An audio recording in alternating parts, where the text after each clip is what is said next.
Tenemos nuevos datos del Tártaro, el mundo subterráneo, el reino que gobernaba el rey Hades y la reina Perséfone en los mitos griegos. Tenemos datos interesantes de este libro de Robert Graves, un libro que no es el clásico, los mitos griegos. Los mitos griegos. Bueno, este lugar naturalmente se encontraba en las profundidades de la tierra. El primer dato no será de Graves. Anda a saber de dónde lo sacamos. Dice, ¿a qué distancia estaba el Tártaro de la superficie de la tierra? ¿Cuán profundo? Decía que una moneda arrojada desde la superficie tardaba 9 días en llegar al Tártaro. Entonces la respuesta es muy sencilla. Estaba muy profundo. Bien. Había otras mediciones que ya empezaban a tornar dificultoso el asunto. Cuando los mortales morían, Hermes ordenaba a las almas que los siguieran por el aire y las conducía a la entrada principal del Tártaro en una avenida de chopos negros junto al océano de Poniente. Casi todas las culturas ubican a los muertos al poniente, al ocaso. Es decir, es el lugar donde las cosas terminan, ¿no? El ocaso denota el fin de la vida y no el principio. Bueno, allí las almas atravesaban un oscuro túnel hasta encontrarse con un río subterráneo llamado el Estigia, de cuyas propiedades hemos hablado muchísimas veces. Allí las almas pagaban a Caronte, a quien se lo describe aquí como viejo y barbudo, que era el barquero que transportaba a las almas a la otra orilla, y pagaban utilizando las monedas que los familiares habían colocado bajo las lenguas de sus cadáveres. Cuando alguien se moría, los familiares, salvo en familias muy poco creyentes o muy mezquinas, claro, donde omitían poner monedas bajo la lengua, dejando de a pie al muerto querido. Bien. En ese caso, o mejor dicho, no, en cualquier caso se convertían en espíritus.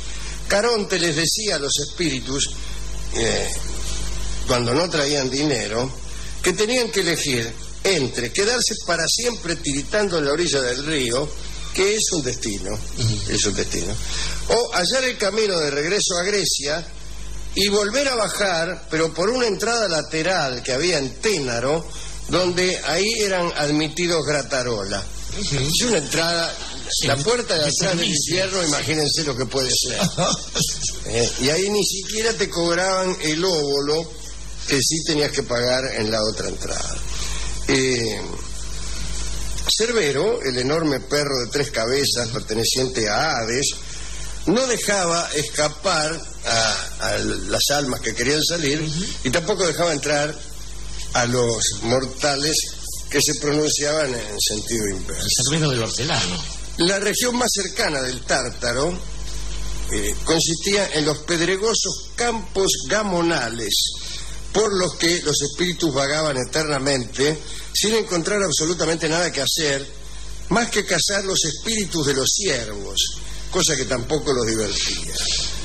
Los gamones son plantas altas con flores de color blanco, con hojas como puerros y raíces como batatas, disculpe señor, boniatos para la República Oriental. Más allá de estos campos gamonales se alzaba el frío e imponente palacio de Hades. A la izquierda de aquel palacio crecía un ciprés que señalaba el leteo, la fuente del olvido, donde los espíritus acudían a saciar su sed. Inmediatamente olvidaban sus vidas pasadas y se quedaban sin nada de qué hablar.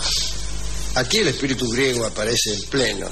La vida no es otra cosa que algo de qué hablar. La gente vive para tener algo de qué hablar. Muy bien. Los espíritus, sin embargo, podían recibir una contraseña secreta de Orfeo, el poeta que estaba ahí en el infierno, y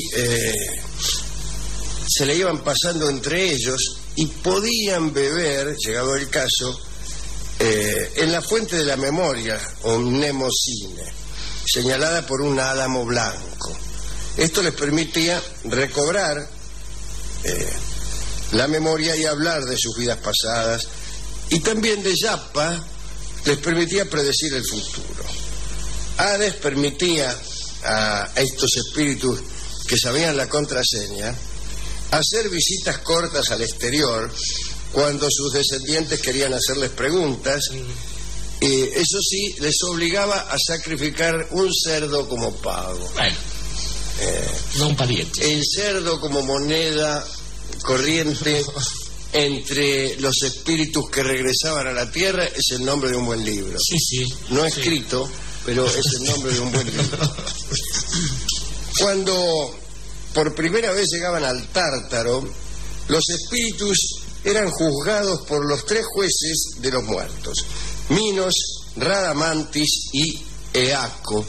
Algunas veces Radamantis es reemplazado por Sarpedón. Me pregunto últimamente, ya que no lo encuentro tan seguido a Sarpedón, ¿cuál será el autor que lo reemplaza? Y me parece que soy yo, redondamente, que es mi mala memoria que alguna vez lo ha encajado a Sarpedón. Yo lo ubico más bien por la Mesopotamia, Sarpedón, ¿no? Reinando en la Mesopotamia. Es que tiene un nombre parecido a Sargón, que es el nombre de un rey mesopotámico. Sarpedón era hermano de un rey que tenía un pelo de oro. Pero bueno. ¿A dónde estaba? Minos, bueno, habíamos quedado ante los 3 jueces. Cuando usted no había sido ni muy bueno ni muy malo, lo mandaban a estos campos gamonales, los campos insípidos de que le hablé recién. Ahora, si usted era muy malo, iba al lugar de los castigos, detrás del palacio de Hades, y ahí te la daban. Al fondo, claro. Y los muy buenos iban a la puerta contigua a la fuente de la memoria, que conducía a una tierra de huertos llamada, como todos sabemos, el Elíseo. Otro dato que corresponde a nuestro propio archivo es que no se consideraba que ya que estabas dentro del infierno hasta que no te comías algo. Y cuando te comías algo, entonces ya no podías salir. Antes de comer algo, se consideraba que todavía no habías entrado legalmente, y si podías te rajabas. Pero cuando manjabas algo, sonabas. No sé quién se comió una granada, probablemente la propia Perséfone. Se comió una granada que le convidó a alguien, y después no pudo salir, ¿no? Bueno, este es un dato del equipo de producción de Radio del Plata. Bueno, Hades era muy rico, ¿no? Era muy rico. El Elíseo tenía un sol perpetuo, juegos, música, diversión que no cesaba nunca, en fin. Sí. Las flores jamás se marchitaban, lo cual indica que eran de papel. De plástico, claro, de plástico. Y siempre estaban en sazón toda clase de frutos, como ahora. Claro. O sea, el paraíso es este en que vivimos. Los espíritus afortunados que iban al Elíseo podían visitar la tierra sin que se les llamara, pero solamente el día de Todos los Santos. Un verdadero prodigio de anticipo histórico, porque los santos no existía ni siquiera el cristianismo. El que quisiera podía entonces meterse a escondidas dentro de una habichuela, una haba, un poroto, con la esperanza de que alguna muchacha bondadosa, sana y rica se la comiera, si me permiten la expresión. Más tarde nacería este hombre como hijo de esa muchacha. Esto explica por qué ningún hombre honrado comía habichuelas en aquellos tiempos, por temor a tragarse el espíritu de sus antepasados. extraordinario esto, y ya hemos explicado aquí en este programa la interpretación que hemos hecho de esta costumbre de los espíritus y de las almas de visitar, instalarse en los porotos y las habas. Hemos dicho que ánima significa también suspiro, que el alma es el suspiro en el mundo antiguo, son sinónimos, y el poroto y las habas siempre han tenido fama de suspiradores, de incitar el suspiro, de provocar el suspiro, de manera entonces que esta idea de un alma, que es en realidad la que provoca los suspiros, viene a reforzar de un modo poético e inesperado, a mi juicio, este mito y esta metáfora. Sí, incluso algunos gestos, una gestualidad como la de cubrirse la boca para el bostezo, todo depende del hada que le toque, ¿no? Claro, es para que no se escape el alma. Pero el alma como viento expelido por el cuerpo, abre la puerta, no había otro remedio, a una serie de sucesos metafóricos. Sí. Es inagotable. Bueno, puede cerrar. Bien, el caso es que ahí andaban en el Elisio. El origen de la riqueza de Hades era el oro y los metales que había en la parte del mundo que a él le tocaba, que era el bajo tierra, ¿no? En la parte de abajo de la tierra. Sin embargo, por más que era rico, todo el mundo lo odiaba, incluyendo a su mujer, Perséfone, ¿no? Que sentía lástima por los pobres espíritus que estaban a cargo de Hades. No tenían hijos propios, y la posesión que Hades más valoraba era el casco de la invisibilidad que le hicieron los cíclopes cuando Cronos los mandó bajar al Tártaro. En cuanto Cronos fue desterrado, Hades dejó en libertad a los cíclopes, siguiendo órdenes de Zeus, y ellos en agradecimiento le regalaron el casco que aparece también bajo el nombre de Casco de Mambrinus en otra novela que también seguramente nos ha gustado mucho, y que es el Quijote. Sí, señor. Las tres furias estaban encargadas del lugar de los castigos. Eran mujeres horribles, salvajes, con serpientes en lugar de pelo, caras de perro, alas de murciélago, ojos que echaban fuego. Creo que las conozco. Llevaban unas antorchas y unos látigos de 9 colas.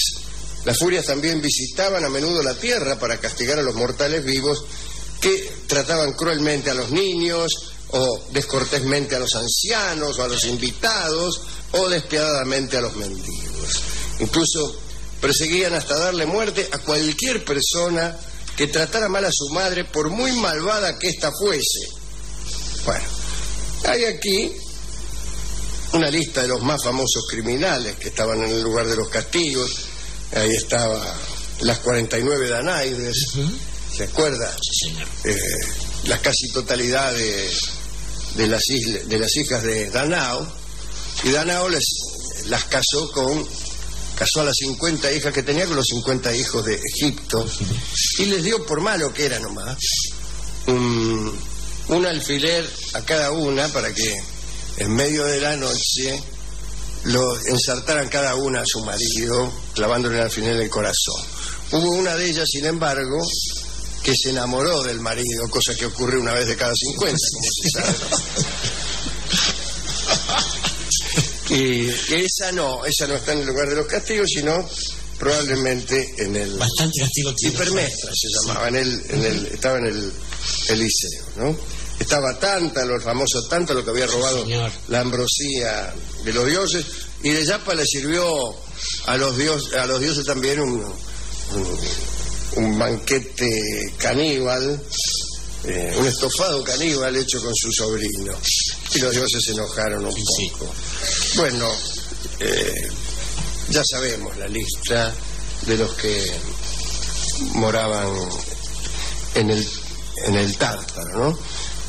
Acá hay algunos datos interesantes acerca de la relación cruel la relación lejana entre Hades y su mujer, el acento sobre el que no tuvieran hijos, y esa contraseña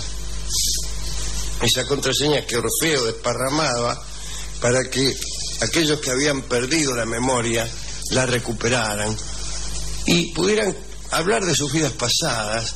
Y yo diría que ser quienes eran. Sí. Uno no es mucho más que su memoria. Absolutamente. Bueno, esto... Sí. Hablábamos ayer con Barton de una persona muy famosa que había perdido la memoria, y cuando... Ada Falcón. Ada Falcón vivió sus últimos años sin recordar quién había sido. Entonces a veces la visitaban algunos periodistas o amigos y le mostraban fotos de la hermosa mujer, de la hermosa cantante que había sido Ada Falcón. Ella las miraba como quien mira fotos ajenas, porque no se reconocía como ella. Claro. Eliminada de nuestra memoria queda bien pocos de nosotros, ciertamente. Y eso puede ser a favor o en contra, Alejandro, porque en el infierno no se hace otra cosa que pagar cosas hechas antes, y que si uno no las recordase seguramente... Por eso conviene que las recuerde el tipo, pero conviene para el cristianismo.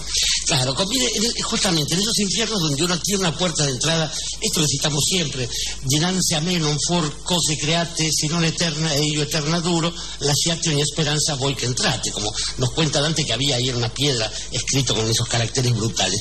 Pero estaba pensando también, Alejandro, que estos viajes al infierno, son hechos en general por algo así como profesionales. Uno debe desconfiar de los profesionales que viajan al infierno, que saben que van al infierno a buscar algo. Digo, porque el infierno... encuentran lo que van a buscar. Exactamente. Y esto, así cualquiera es un aventurero, cualquiera es un chef. Digo, si uno ya estudió de eso. En realidad, el infierno, uno se puede tentar con un amigo francés de este programa que decía que el infierno son los otros, pero también el paraíso son los otros, de modo que eso no nos sirve. Pero sí, acaso, saber que al no haber un lugar, o al no haber un tiempo que marque, porque no necesariamente el infierno aparece después de la muerte, y este es el gran problema, y no necesariamente está en un lugar, puede estar en cualquier lugar.